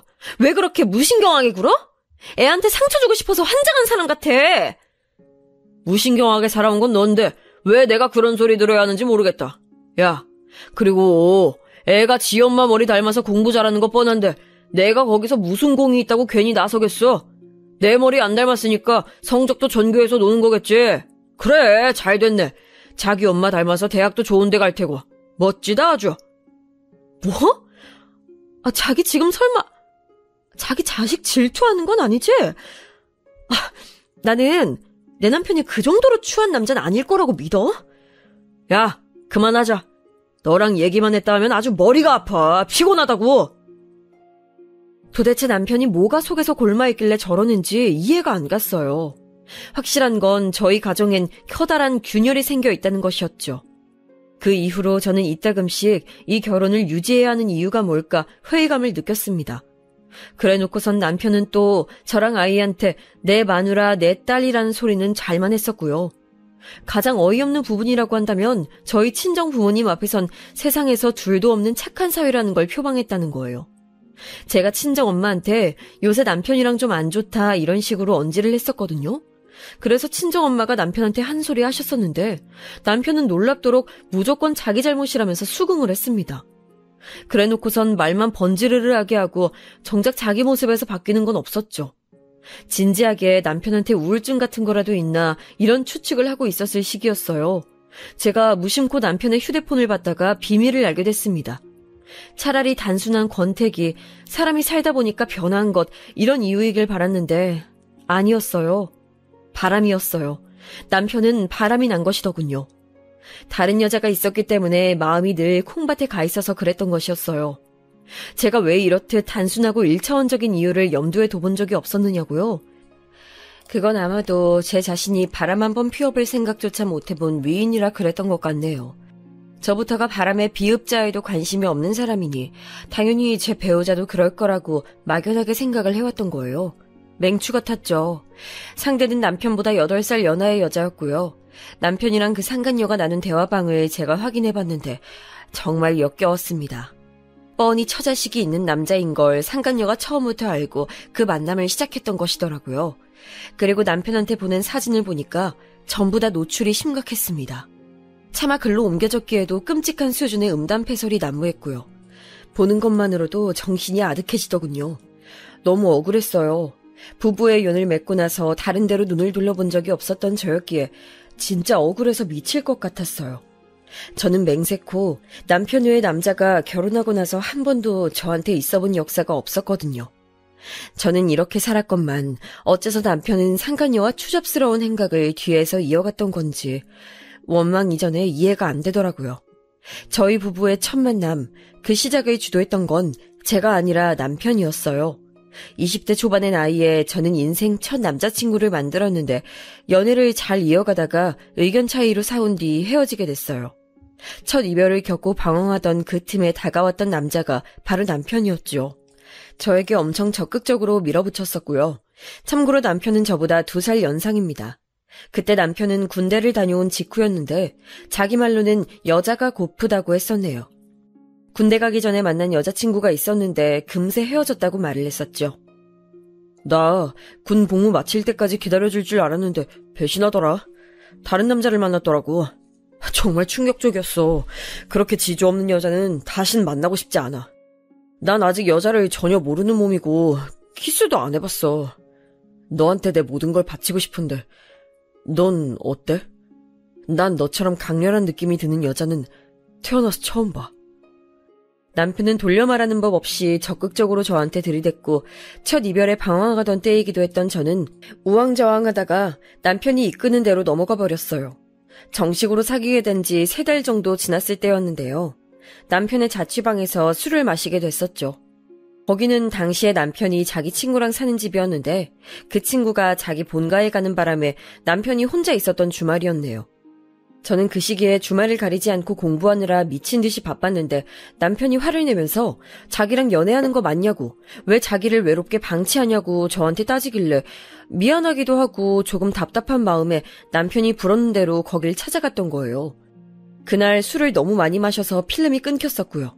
그러더니 학기 중에 몸이 좀 안 좋아졌어요. 공부하느라 무리를 했나 싶었건만 임신이었던 거죠. 가만히 보니까 그날 남편이 불러서 그 자취방에 갔던 날하고 시기가 맞아떨어졌어요. 임신 사실에 너무 혼란스러웠는데 친정아빠는 그런 저에게 불같이 화를 내셨죠. 어디서 지저분하게 몸을 막 굴리고 다니냐면서 너 같은 딸 둔 적 없다며 무섭게 제 뺨을 때리셨습니다. 제가 무릎 꿇은 채로 눈물 뚝뚝 흘리면서 얻어맞으면서도 잘못했다는 소리를 안 했더니 그것에 열받으셔서 부엌으로 가시더니 가위를 가져오셔서 제 머리카락을 다 잘라버리셨고요. 저희 친정 집안이 강압적이고 보수적인 분위기였어요. 그걸 주도한 인물이 친정 아빠셨죠. 아빠는 집안의 왕이었고 그 뜻을 거스르면 끝장나는 것이었습니다. 학창시절 내내 그래서 저는 모범생으로 살았지만 365일 숨죽이고 살 순 없는 거잖아요.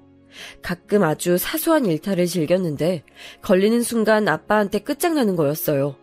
고등학교 때 스트레스를 풀고 싶어서 친구들이랑 노래방에 갔었는데 그거 걸려서 아빠가 제가 아끼던 일기장을 변기에 집어 던지셨었죠. 당시에 좋아했던 아이돌의 포스터 같은 거 모아놨었는데 그거 다 찢어버리셨었고요. 생각해보니까 고등학교 때도 머리카락을 한번 잘렸었네요. 말대꾸했다고 제 머리카락을 확 자르셨었어요. 폭군 아빠 옆에서 엄마는 항상 입에 네가 잘못했다고 빌어라는 말을 달고 사는 분이셨죠. 그래도 엄마는 제가 가엾고 딱하긴 하셨던 것 같아요. 제 임신 소식에 아빠는 분노하셨지만 엄마는 내가 키워줄 테니 걱정하지 말라고 하셨던 걸 보면 말이죠. 저희 친정엄마도 외갓집에서 딸이라는 이유로, 여자라는 이유로 굉장히 억압당하고 살아오신 분이에요. 외갓집 가풍 자체가 그랬대요. 여자가 남자한테 순종해야 하고 너무 똑똑해서는 안 되고 아는 체를 남자 앞에서 많이 하면 안 되고 남자 기 세워주는 게 여자의 기쁨이고 그런 소리나 한평생 엄마는 들어오셨다더군요. 엄마는 그래서 제가 공부를 잘한다는 걸 무척 반기셨던 것 같아요. 저를 통해 대리만족을 하셨던 것일 수도요. 그렇기에 어린 나이에 임신이 엄마에게 죄스러웠어요. 엄마의 대리만족을 제가 망친 것 같아서요. 엄마가 완강하게 제 편을 들어주시고 아빠의 분노를 중화시켜주신 덕분에 저는 후다닥 결혼을 해서 무사히 아이를 낳을 수 있었어요. 어린 나이에 학업 도중에 임신을 했음에도 왜 무조건 낳는 쪽으로 했냐고요? 그건 남편이 저랑 결혼하고 싶다며 울고불고 매달렸었기 때문입니다. 나로 인해 생긴 생명이나 다름없잖아. 내가 책임지고 싶어. 나도 이렇게 젊고 어린 나이에 결혼하는 걸 생각해 본 건 아닌데 그래도 책임감이라는 게 내 심장을 찌른다. 비록 우리가 서로 알게 된 지 오래되지는 않았지만 앞으로 기나긴 인생 동안 천천히 알아가면 되지 않을까? 우리 아이 낳고 키우면서 그렇게 살아보자. 내가 잘할게. 너만 보면서 우리 아이 키우면서 나 그렇게 살아볼 거야. 제 앞에서 무릎을 꿇고 그렇게 호소를 하더니 이윽고 오열까지 하는 남편을 보면서 제가 흔들리지 않기란 무리였어요. 제 뱃속에 생긴 아이의 친부인데 어떻게 외면이 됐겠나요? 그리고 아빠의 무자비한 손길에 제 머리카락이 엉망으로 잘려 있었는데도 남편은 머리가 어쨌든 내 눈엔 다 예뻐 보인다는 말을 해줘서 어렸던 제 마음을 흔들어놔 버렸죠. 귀한 아들의 속도 위반 소식으로 시댁은 뒤집어졌었는데요. 특히 시어머니께서 너 어디서 뭐하는 발랑까지 년이야? 네가 감히 내 아들을 꼬드겨서 이런 사태를 만들어놔? 너 아주 보통 내기가 아니구나. 내 아들이 아직 뭣도 모르는 순진한 애라서 너한테 넘어간 모양인데 나는 못 속인다. 내가 결혼을 허락할 것 같아? 그 뱃속에 들었다는 아이 진짜로 내 아들의 핏줄인지 알게 뭐니. 안 그래? 다짜고짜 저한테 연락을 하셔서는 소리를 지르셨었죠. 그런데 시댁에선 금세 저를 찬성하게 됐답니다. 시어머니의 만행을 알게 된 남편이 화들짝 놀라서 자기 식구들한테 저를 정식으로 소개시켜줬었거든요. 그러자 그때부터 당장 시어머니께서는 저에게 사과하실 계획, 그리고 빠른 결혼 준비 진행을 짜기 시작하셨답니다. 뭐라고? 의대생? 게다가 집안이 그렇게나 잘 산다고? 어머, 아유, 사는 동네가 어디라고? 어우, 세상에, 우리 며느리가 그랬었구나. 엘리트 집안이 따로 없었네. 갑자기 태세 전환을 꾀하신 거예요. 저는 그 변화가 너무 당혹스러웠지만 저를 무척 반겨주는 시댁 식구들을 보자 금세 마음이 풀려버렸던 것 같아요. 그래서 결혼을 하게 된 거였고 친정과 시댁을 오가며 저희 아이가 커갔던 거예요. 제가 의사 되느라고 바빴으니까요. 오래 연애를 한 것도 아닌데 너무 급하게 아이가 생겨서 했던 결혼, 제가 평범한 직업군에서 살짝 벗어나 있는 의사라는 직종에 몸을 담고 있어서 남편하고는 여러모로 차이가 있었기 때문에 부부간의 관계가 끈끈하지 못했던 건 맞아요. 서로 타이밍이 어긋나서 진심이 전해지지 않았던 시기도 있었고요. 하지만 어쨌거나 저에게 남은 평생을 운운하며 저와 아이만 바라보겠다고 맹세했던 쪽은 남편이었잖아요. 그런 사람이 어떻게 저질스러운 발언이나 서슴지 않고 하는 상간녀랑 바람을 피울 수가 있나요? 도저히 용납이 안 됐습니다. 이거 다 뭐야? 자기 휴대폰에서 나온 이 불륜 증거들, 이게 뭔지 어디 설명해봐. 가짜는 핑계라도 내가 궁금해서 한번 들어봐 줄 테니까. 아이, 왜 남의 휴대폰을 멋대로 봐? 잠금 걸려있는데 그걸 무슨 수로 풀어서 확인한 거야? 설마 이상한 수를 써서 잠금 비밀번호 알아낸 건 아니지? 내 휴대폰에 관심 없길래 방심했더니 이런 일이 생기네. 여기서 내 탓을 하는 게 정말 어이가 없다. 자기가 휴대폰 잠금 풀어놓고 욕실에 씻으러 갔는데 그 사이에 알림이 하도 울리길래 내가 궁금해서 화면 확인했더니 그런 내용들이 있었어. 이제 해결됐니? 그럼 불륜에 대해서 어디 말해봐. 이러나 저러나 결국 이혼이라는 결말이지만 내가 이유가 너무 궁금해서 그거라도 들어보고 싶어서 이러는 거야. 이혼이라니? 그래, 나 바람 피운 거 맞아. 내 외롭고 힘든 마음, 어두운 부분들 잘 알아주고 감싸주는 그 애에게 너무 고마워서, 처음엔 고마운 마음에 날 좋아한다고 고백해오는 그 마음을 외면하기 힘들어서 몇 번 만나주려던 것뿐이었어. 그런데 점점 도발적으로 다가오더라고. 내가 딱 3번 같이 만나서 밥 먹어준 후부터 적극적으로 어필을 해오고 자기 사진 보내고. 그러길래 나도 솔직히 남자로 쏙 한 거지. 걔는 너무 매력적이니까 그래서 내버려뒀던 것 같아. 어떻게 나오나 보고 싶어서. 하지만 진지한 마음으로 걔한테 애정 준 적은 없어. 내 외로움에 도피처였을 뿐이지. 너만 외롭니? 너만 힘들어? 나도 지칠 때 많아. 내가 워낙 성격이 묻어나고 남한테 의지를 안 하려 들어서 그런 거지. 나도 깊은 속마음으론 늘 괴로울 때가 많았어. 왜냐고? 네가 나를 힘들게 만들었으니까. 너 나랑 우리 딸 위해서 마음으로 희생해본 적 있어? 정성스럽게 뭘 해본 적이라도 있었니? 이게 어떻게 가족이야? 그런 마당에 저급한 농담이나 일삼는 어린 여자랑 바람이나? 됐어. 더 재고할 것도 없어. 이혼하자고. 너랑 그 여자 둘 다 내가 조져놓을 거니까 그런 줄 알아. 미안해. 내가 예상치 못하게 그때 너랑 너무 이르게 결혼을 했어서 그런지 계속 마음이 붕 떠서 살아온 것 같아. 우리가 다 일터에서 안정적으로 자리 잡은 다음에 정말 부모가 될 준비가 다 된 상태에서 아이가 새로 생겼다면야, 그때서야 진짜 가정을 꾸린 기분이 날 것 같았어. 그래서 둘째를 간절히 기도하고 바랐는데 넌 아니었잖아. 넌 별 생각 없었잖아. 그때 너한테 솔직히 실망했었고 그 후로 계속 겉돌게 되더라. 그러다가 말하지 않아도 날 알아주고 위로해주는 상대가 나타나니까 정신을 못 차리겠더라고. 이게 아닌 걸 알면서도 속절없이 끌려갔어. 미안해. 내가 너무 나약해서 그랬어. 그런데 나 우리 가정을 잃고 싶진 않아. 내가 이렇게 빌 테니까 한 번만 눈 감아주면 안 될까? 남편이 눈에 눈물이 그렁그렁해져서는 제가 머뭇거리니까 갑자기 제 앞에서 무릎까지 꿇었어요. 그 모습을 보니까 진짜 한숨만 나오더라고요. 어쩌다가 이 지경까지 왔는가 싶고 서로에게 서로가 인연이 아니었나 하는 안타까운 생각만 들었네요. 머리가 아파서 다음에 얘기하자 하고는 일단 자리를 피했어요. 그런데 그 다음 날에 남편이 저한테 또 절절하게 사과를 했어요. 자기가 정서적으로 불안했던 걸 알고 있지 않았냐면서 정신적인 결함 때문에 그 상간녀한테 홀렸던 것뿐이지 진지한 감정은 전혀 없었으니까 용서해달라며 빌었습니다. 꽤 오래도록 저나 딸아이한테 소홀하고 냉정했던 남편이었기에 그런 모습을 보니까 낯설면서도 기분이 이상하더라고요. 그런데 제가 사실 마음속으로 남편한테 빚이 있었나 봐요. 예전에 남편이 힘들어할 때 그 속을 들여다봐줄 겸 둘째 임신을 포기하자고 그랬을 때 그 심경이 어땠는지 물어나 봐줄 걸. 그런 후회가 조금 있었거든요. 그런 게 저의 마음을 약하게 만들었어요. 저도 모르게 입술 꽉 깨문 채로 남편을 향해 고개를 끄덕여주고 말았습니다. 여기까지는 묵인하고 참고 넘어가 주겠다는 뜻이었죠. 남편은 앞으로 한눈 안 팔고 살겠다 그랬어요. 길고 긴 결혼 생활이라면 어쩌다가 겪을 법한 일로 그저 그런 수준의 해프닝으로 이 사건이 남을 거라고 그때까지만 해도 저는 그렇게 생각하고 있었던 것 같아요. 그런데 일주일 정도가 지났을 때였나? 누가 저한테 안녕하세요 라고 카톡을 보내왔어요. 모르는 사람이어서 고개를 갸웃하던 저는 프로필 사진을 확인하고선 입을 틀어막았죠. 그 상간녀였으니까요. 제가 너무 황당해서 답장을 못하고 있었는데 그 상간녀가 제 차 내용을 보내왔습니다. 오빠한테 저랑 헤어지라고 했다면서요? 정말 배려심이 부족한 분이시네요. 사랑하는 사람의 행복을 빌어주시는 게 진짜 사랑 아닐까요? 전 그렇게 생각해요. 딸 하나 있다고 유세 부리면서 오빠 발목 잡는 거 너무 추하세요. 좋은 말로 할 때 오빠 놓아주세요. 정중히 부탁드립니다. 협박조로 말을 해놓고선 정중히 부탁한다고요? 그것만 봐도 못 배워먹은 티가 나는 것 같아서 제 속이 부글부글 끓었네요. 확실히 보통 내기는 아닌 것 같아서 저도 답장을 짧게 보내줬어요.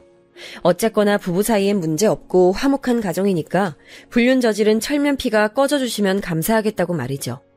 용건만 딱 보냈는데 잠시 후에 저를 비웃는 답장이 또 날아들었어요. 화목한 가정이요? 어제도 집에서 사건 하나가 있으셨던 모양이던데. 화목한 척 하셔봤자 소용없고요.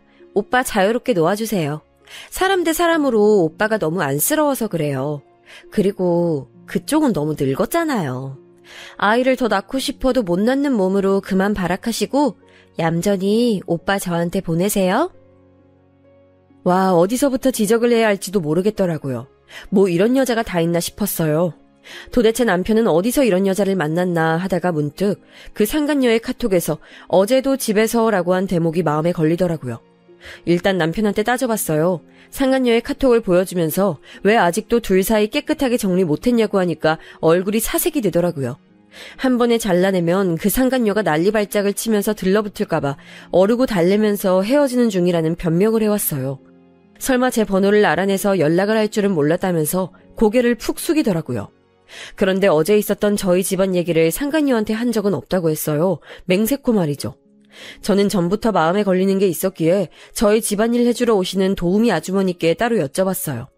대뜸 상간녀의 사진을 보여주면서 알죠? 라고 했더니 표정 관리를 못하시더군요. 아, 그럼 그렇죠. 상간녀가 제 남편을 어떻게 속속들이 알고 그 사정을 들여다보면서 접근을 했겠어요. 비법이 있었던 거예요. 알고 보니까 상간녀는 저희 집 도우미 아주머니의 사촌 조카라고 하셨습니다. 저희 부부의 사이가 소원한 걸 알고 계셨던 도우미 아주머니께서는 황당하게도 자기 사촌 조카에게 제 남편을 꼬셔보라고 했던 거예요. 어떻게 미혼인 사람한테 유부남을 만나보라고 권할 수가 있는지 상식적으로 이해가 안 갔습니다. 정말 비정상적인 일투성이었어요. 너무 역겨웠고 소름이 끼쳐서 우선 아주머니부터 회고했네요. 남편한테도 이 사실을 알릴까 하다가 뭔가 마음이 내키지 않아서 공개하진 않기로 하고 일단 보류했습니다. 머릿속이 너무 복잡했고 인간적인 배신감으로 많이 힘들어하던 와중에 제가 일하는 곳으로 찾아온 인물이 있었네요. 의사인 저는 다름 아닌 산부인과에서 근무를 하는데요. 그 미친 상간녀가 환자로 찾아온 것입니다. 저는 초진 환자의 이름과 생년월일을 보고도 아무 예상 못했어요. 상상조차 못한 상황이었으니까요. 그런데 극심한 생리통 때문에 원인을 찾으려고 왔다는 초진 환자의 얼굴을 본 순간 제가 얼어붙었죠. 그 상간녀임을 알아보지 못할 수가 없었으니까요. 진짜 살면서 별의별 일을 다 겪는다는 생각에 주먹이 꽉 쥐어졌네요.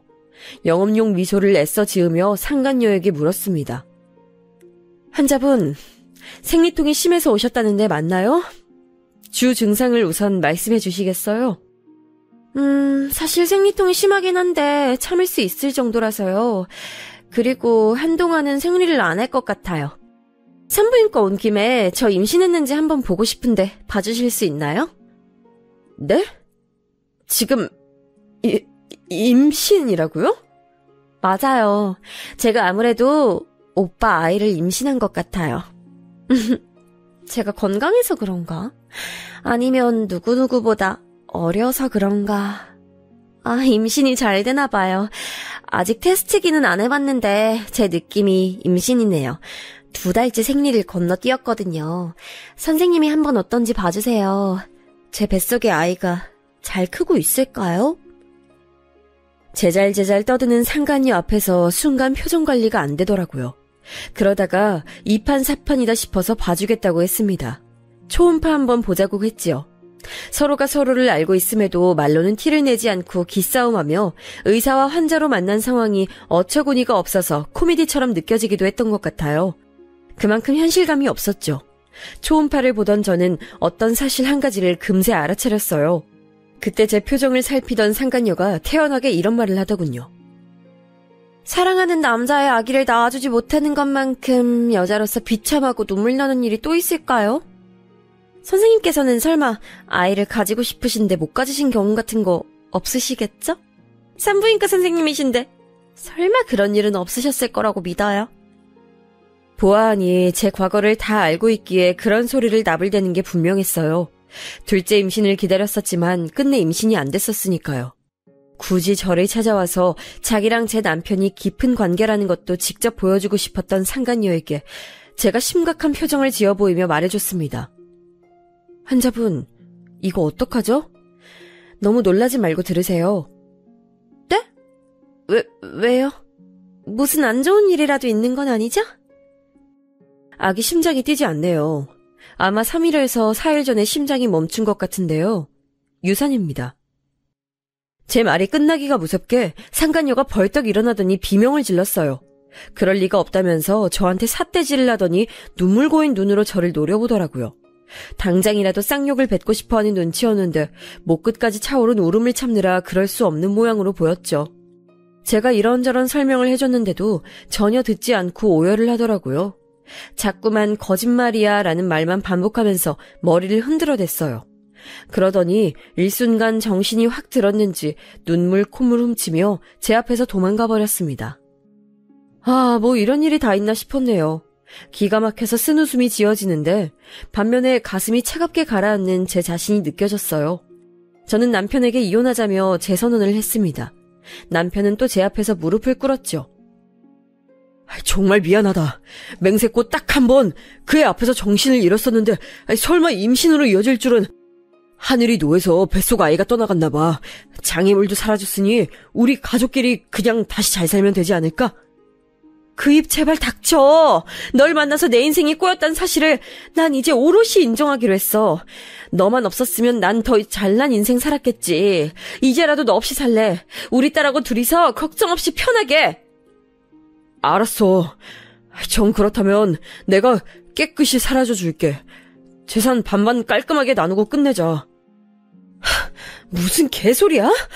결국 네 본론은 그거였구나. 나한테 이혼당하고 털릴까봐 그게 겁이 났던 거지? 내가 이럴 줄 알았어. 웃기지 마. 너 가만 안 둘 거니까. 저의 냉담한 태도에 좌절한 남편은 딸아이 앞에서도 무릎을 꿇었어요.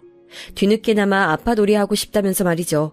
하지만 아이는 이미 자기 아빠를 너무 어렵게 생각해버린 지 오래였고 그런 대화를 하는 것조차도 어색해서 어쩔 줄 모르더라고요.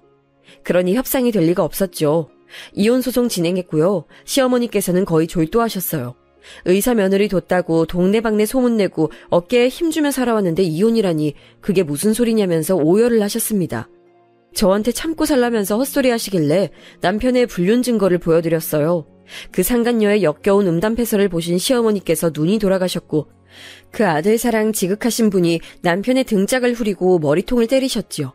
사실상 시댁 쪽의 가족 회사에서 일하고 있었던 남편은 그곳에서도 쫓겨났어요. 시아버지와 그 육촌 형제분께서도 불륜 증거를 보셨는데 이건 도저히 용인할 수 있는 범주를 넘어섰다며 남편을 그 회사에서 내치신 거죠. 생각 외로 단호한 시댁의 조치에 제가 놀랐답니다. 팔은 안으로 굽으니까 그게 언제까지 갈진 몰라도 우선은 감동이었네요. 상간녀한테도 당연히 소송 걸었고요. 남편과 둘이서 왠지 애틋해진 것 같길래 제가 남편한테 숨겨왔던 사실을 밝혔어요. 상간녀가 저희 집 도우미 아주머니의 끈아풀이었던 걸 말이죠. 남편의 심경을 다 맞췄던 게 운명적인 사랑이어서 그랬던 게 아니라 아주머니로부터 다 들은 게 있어서 그랬단 사실을요. 그러자 남편이 크게 충격받았는지 그 상간녀를 저버리고선 저를 찾아와서 눈물 콧물 다 짜내고 난리를 쳤었어요. 제가 자기 인생의 유일한 진짜 사랑이라고 하면서요. 그런 진심 진작에 보여줬다면 얼마나 좋았을까요? 하지만 이미 늦은 뒤였죠. 돈 잘 버는 의사 아내를 둬서 경제적인 풍요를 누리는 게 얼마나 호사인지도 모르고 그저 자기 아내랑 딸이 공부머리 잘난 걸 못마땅해 하고 가정에 마음 안 두고 한눈이나 팔고 그랬던 사람이니 결국 자기 자리를 찾아간 거라고 생각이 들었어요. 상간녀가 저한테 자필로 반성문을 써서 보냈는데 그 허접한 내용을 보니까 더 상종할 가치도 못 느꼈네요. 감성팔이하지 말고 철저히 법대로 해결하자고 말을 해줬더니 상간녀가 또 눈물을 질질 짜면서 용서해달라고 빌더군요. 남편이랑은 완전히 쫑났다고 그랬어요. 그러게 후회할 짓을 왜 했을까요? 결국 남편이랑 완전히 이혼해서 남남이 됐고요. 저는 아쉽지 않게 조건들을 잘 챙길 수 있었네요. 아이가 부모 이혼으로 의기소침해할 줄 알았는데 딱히 그렇지 않고 오히려 점차 밝아지고 있어서 다행이에요.